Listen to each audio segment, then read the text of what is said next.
Help me to love you the way that you deserve, the way that you deserve.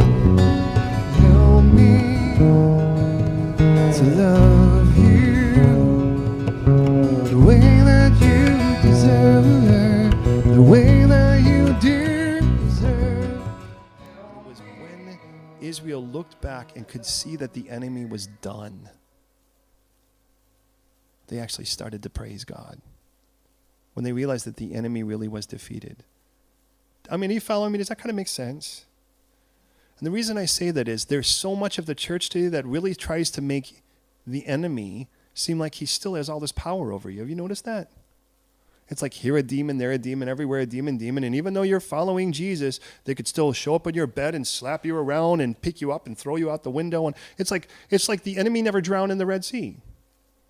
It's like somewhere in it. How in the world are we going to praise God if we still are afraid of the enemy that, by the way, was completely defeated? Might I say Jesus beat him with a stick, and that stick was the cross. I mean, in the end of it all, Jesus totally defeated the enemy, and I get to actually be a part of that.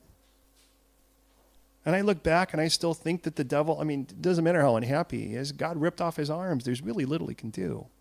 He can lie, and that's it. So a quick story, and we'll get into our text. Didn't I already say that before? Well, hear me. Have you heard the story about a father and his son, and the son is allergic to bees, and a bee flies into the car? And the bee flies in the car, and the son starts to panic, as you would imagine. And he starts to freak out.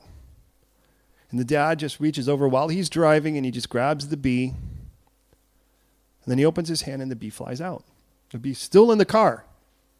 And as the bee is still in the car, the son starts to panic. He goes, Dad, I'm going to die. The bee's still loose.